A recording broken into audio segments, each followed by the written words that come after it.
Feeling? Oh, that was weak. That was weak. We need to stand up real quick, get some energy. I like that. There we go. Let's stand up real quick. Let's get some energy. Let's get some energy. I want you to turn to either your right or left, give someone a high five, tell them you're awesome. There it is. There it is, getting the music going. Cool, guys. Thanks for that. Let's go ahead and grab a seat. Let's go ahead and grab a seat. Grab a seat. We are tight on time, so we're going to jam through this. Does everyone feel a little better now? Yeah, there we go. There it is, Benji. You got some life. So I just want to start this message off by saying thanks for being here, guys. I know everyone in this room has made the choice to invest time and money and energy to be here, and I know it's not always the easiest decision, so I want to honor that and say I appreciate everyone being here, and I appreciate the opportunity to be able to talk at this meeting and provide some value. Now, who here is their first NET meeting? Raise their hand. Yeah, that's awesome. That's exciting. Now, this is my first national conference I came to 5 years ago, and I made the promise to myself then to never miss another NET meeting because of what it did for me and what it did for my business. You know, this conference has allowed me to meet a lot of the top people that I've coached with and trained with over the last few years. Power pause. It's allowed me to 3x my business over just a few short years, and I feel like I'm really just getting started. Can anyone agree here? I feel like you're really just getting started. You're really just starting to figure this thing out. That's exciting. Now, I sell primarily at the booth. Last year, I did about $270,000 at the booth. And a vast majority of those sales came from working through objections with clients, handling it, doing the dance, getting those deals closed. So my goal for this message is to arm you guys with the tools and the step-by-step process to handle any objection that comes your way, regardless of what type of event you're at, and whether it's a Cutco owner or a non-owner. So in order to get the most out of this message, I would encourage everyone to take some really good notes and be committed to be fully present during this message. Don't be checking Facebook. Don't be checking your emails. All that stuff will be there in 30 minutes.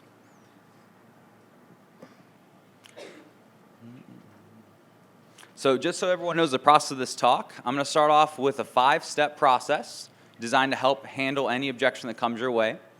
I'm going to give you a few examples of using this process in action, and then lastly, I'm going to cover up with some action steps how to get these objections less often and make your approaches more efficient. There it is. Woo!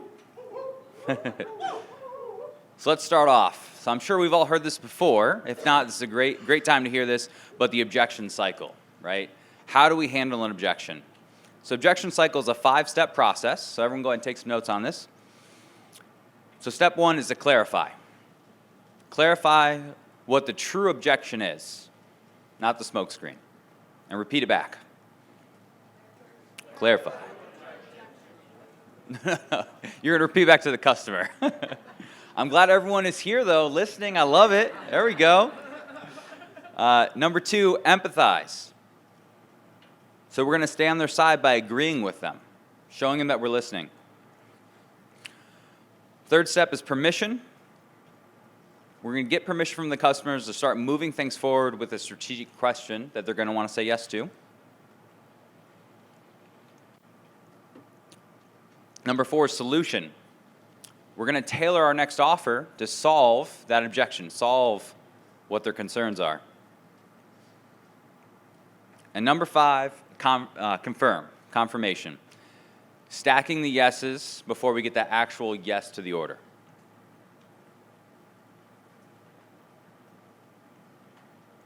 Now, once again, if we've heard this stuff before, jot it down. There's a reason we're talking about it.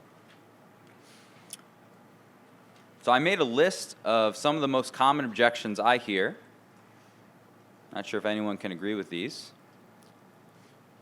But I'm going to throw a couple of these out there. If anyone's heard of these, just give me an oh yeah. So I need to think about it. Anyone ever heard that before? I need to think about it. We just got here. We'll be back.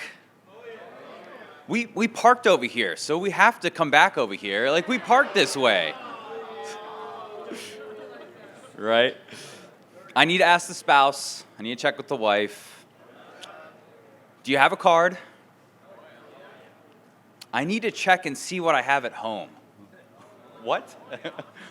Why? We wouldn't use that whole set. And then the all or nothing, if I got it, I would want the whole thing. Oh yeah, we've heard that before. Absolutely. So some of the most common ones, or one of the most common one is, I need to think about it, we'll be back, right? That's probably the biggest thing we hear at the booth. So I want to kind of go through an example of how to handle this.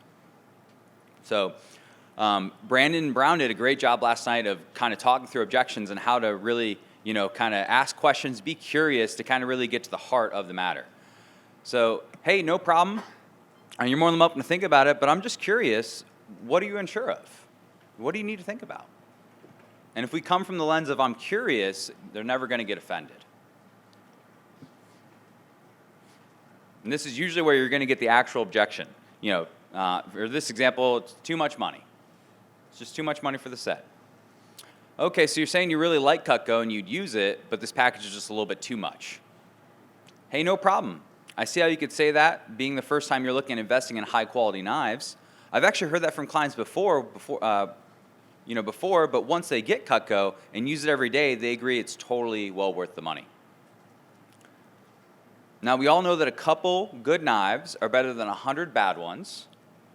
Can I take a quick minute to show you another option that I think would be even better for you based on what you're telling me? Everyone jot that line down. We all know a couple good knives are better than 100 bad ones. So money.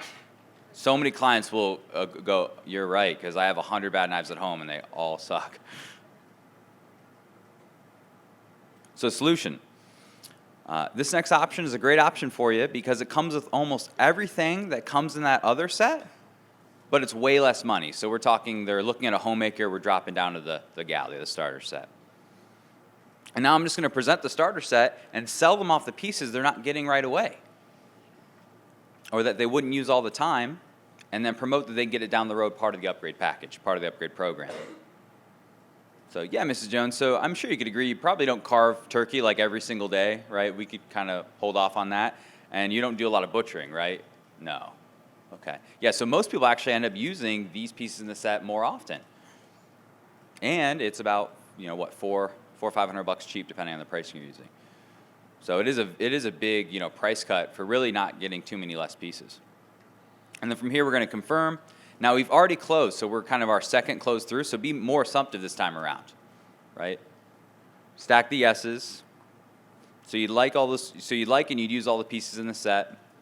Awesome, and you guys want the classic handles for the set, right? Perfect. And then do you want to do it all at once or just split it up on the Easy Pay? Welcome to the Cutco family, right? And just very assumptive, very matter of fact. Because if we've gotten to this stage, they're going to say yes, right? If they were going to give you another objection, they would have got it out before the confirmation. Okay. So the next objection I'm going to go through is, we'll be back. We'll be back. They always come back, right? Now this is the biggest smokescreen objection out there, right? That is all it is a smokescreen. They're not giving you any information. So this is really where we need to dive in and figure out what is the reason. So hey, no problem, you can definitely come back. But if you don't mind me asking, what's the biggest thing holding you back from getting Cutco today? This really could be anything, but it's really important to get the true objection. So we just weren't planning on buying knives today. Has anyone heard that before? We just weren't planning on it. Okay, so you're saying you really like the idea of Cutco, but you just weren't planning on buying knives today. You just weren't planning on it today. Hey, no problem. Most people that buy Cutco weren't planning on buying it when they came up to my booth, right? Most people are not. Not a lot of people wake up and they're like, today's the day. I'm buying knives today. This is today. But I usually find that they came up for a reason, most likely because their knives at home aren't good or they don't really like them. If they were, they probably wouldn't be looking at new knives. Wouldn't you agree with that?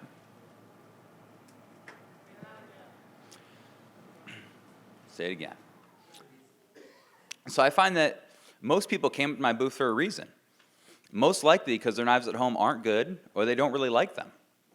If they were, they probably wouldn't be looking at new knives. Would you agree with that? Money. So we get the yes. Okay, cool. So if we could find something today that fits your family size and your cooking habits, and it fits in the budget, would you be open to getting it today? And this is really important. Here's where we need to get some kind of commitment from them, because if they're just kind of all wishy-washy and whatnot, it's best just to kind of let them go. There's no reason, no sense of just trying to talk someone and convince someone to buy something that they really have no intent to buy anyway. You know, they're like a -1 on the 1 to 10 scale. So it's okay to let people go, guys, because there's going to be someone else that's going to come up, a couple minutes later. So if they say they're open to it, we're going to once again go into finding a solution, depending on where we're talking about, what package, and then confirmation questions. Now, sometimes, no matter how much value we build, how many one-liners we say, customers are just not going to buy it unless they're getting a better price, right? We've all had those customers before. It's like a game to them. And by getting that better deal, they feel they've won the game, and they'll say yes. So one of my favorite urgency closes is the Fonz Jenkins close. I'm not sure if he's the one who invented it, but he's the one who taught it last year. It's made me a lot of money over the last year, so I'm going to give it up to Fonz. And here's where we're going to do something called a value split. We're going to offer a value split. Everyone jot that down. A value split for the client. And what that means is we're going to drop the price, and we're going to throw something in for free.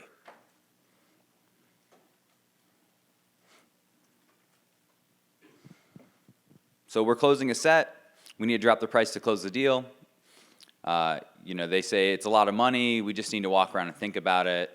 We don't make snap decisions, blah, blah, blah. No problem. Let me jot that down for you. Grab out the deal pad. Start kind of slowing things down, getting those tie-down questions. Do you like and use it? Color, block, payments, right? We get through that whole process. Repeat it all back. And then here's where we're going to go into this. So can I be honest with you? Most people who want to walk around and think about it, they just don't make it back to the booth because it's a big show. There's a lot of vendors. There's like a black hole at the end of the aisle that everyone falls into and never makes it back. So I got to ask, if I did something like crazy awesome, turbocharged, ridiculous deal that you couldn't get next time or next year, would you consider getting the set today? And it is important to say it like that. Crazy, turbocharged, ridiculous, off the wall, once in a lifetime special. Would you consider getting it today? Okay, cool. If you had to pick, what would you prefer? A better price or some free stuff? Now, regardless of their answer, most people are going to say one or the other, right? Free stuff, better price, whatever. Here's where we really make this fun and special. So, can I tell you a little secret? And they're like, yeah, what? If a salesperson ever gives you the option of free stuff or a better deal, you always say both. I want both, right? And they always kind of laugh, like, well, I didn't know it was an option, blah, blah, blah.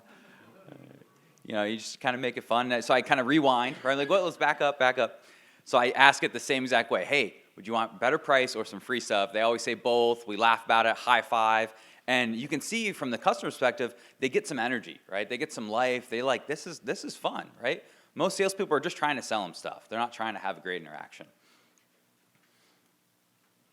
And I find that it doesn't really matter about the deal. It's this process, by going the extra mile with clients, that they're going to appreciate it, feel special, feel honored, and want to do business with us. So have them pick 1 or 2 gadgets. Depends on obviously how big of an order we're selling here. Don't sell them on the gadgets yet. And here's where we want to work in some more urgency and promote. So here's where I really like to tie people into myself. So, all right, Mrs. Jones, so here's the deal. I'm working super hard right now to have my best year ever at this event and to break a national record of 225,000. So I'm pulling out all the stops, doing everything I possibly can to get to this goal. So if you'd be willing to help me out and help me get there, here's what I'll do for you. If you want to get the set today, I'm going to drop the price by $100. So it's only blank today. And I'm going to throw in that legendary Cutco potato peeler for you for free. And here's where you have to do the best peeler demo of your career. All right, this has to be like off the wall, like build this peeler up like it's God's gift to man. Get them hooked on it. And then we just, kind of just very confidently wrap it up. So if you like it, if you'd use it, and it fits the budget, it just makes sense to get it today because you're getting this crazy awesome deal. It's best to have these gadgets on hand. I love to just pull one out and just put a brand new one right in front of them. Like, you're going to walk home with that today. So we've all heard, sell them what they like, but give them what they want. And then once again, confirmation questions, welcome to the Cutco family. Doing good on time. Value after you tell them that you'll give it for free? Yeah. How does that work? And not doing sales, I'll give it to you for free, here's why it's great, versus here's why it's great, I can give it to you for free. So the concept of it is you're really trying to build it up at the end, because that way they're like, oh, I really want that peeler now, right? And now they're at the point of saying yes or no. You see what I'm saying there?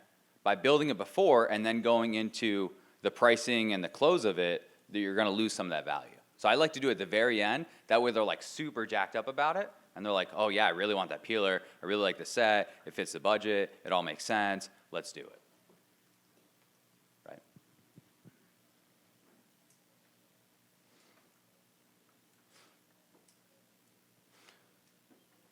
All right. So I think we have the time to do this. So I listed out a bunch of common objections. Is there any objections that I didn't list out that maybe someone has? 3 minutes? Okay. I need to ask the spouse? Okay, I had that one in there. Thanks for listening. Oh, no, I meant when I went over the common objection list, I just kind of threw out a bunch of them. Everyone was saying, oh, yeah. So, yeah, we can do the spouse one. We can do the spouse one, for sure. So I need to talk to the spouse. Yeah, we only have 30 minutes for this talk, guys. Obviously, objections could be like a 4-hour seminar. So we're not going to have time to talk about everything today. But yeah, I'd love to do one more for you guys, and then I'll kind of give you a couple action steps to end this talk. So I need to talk to the spouse. No problem, Mr. Jones. Totally understand.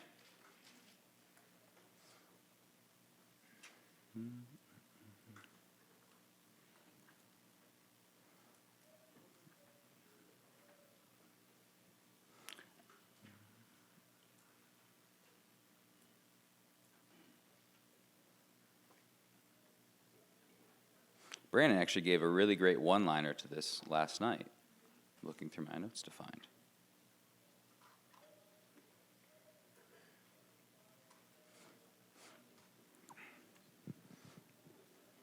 So, hey, I totally understand that your spouse does all the cooking, but if we could find something that fits in the budget and that your wife would really like, use, love, and appreciate, would you be open to getting it today? So that was a line that Brandon threw out last night to really just see if they're even open to doing it, right? If they're like, no way, no how, I got to talk to the spouse, I'm not going to buy anything without her. Okay, that's fine.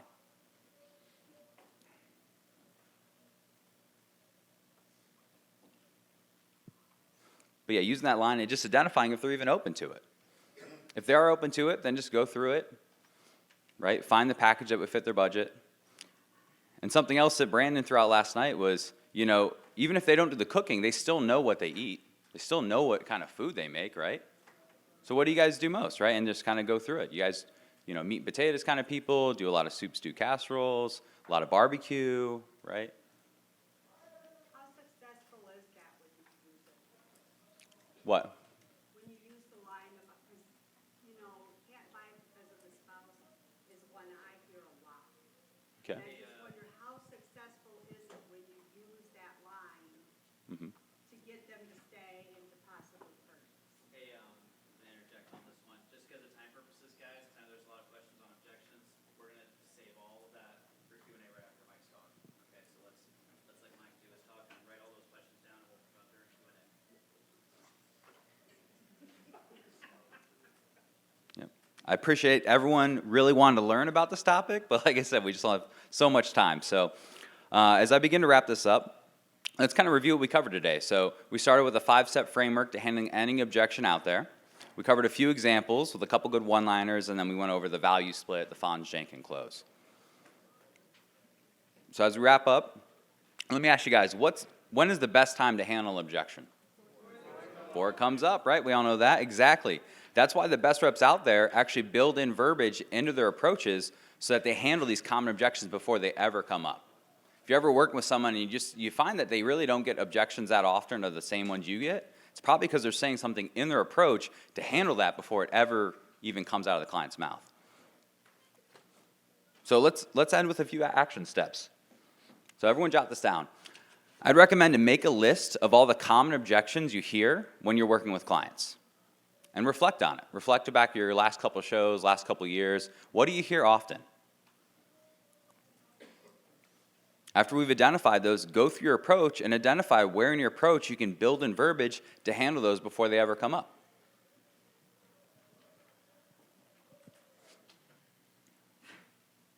If it's not something you hear often, kind of more once in a while comes up, just kind of come up with approaches to handle those objections as they come up one-off. Like, has anyone ever heard the objection like the handles are weird or I don't like the handles, right? That's kind of a weird one. It's not super common. That's not something I'm going to throw in my approach, but as it comes up, I'll handle it, right?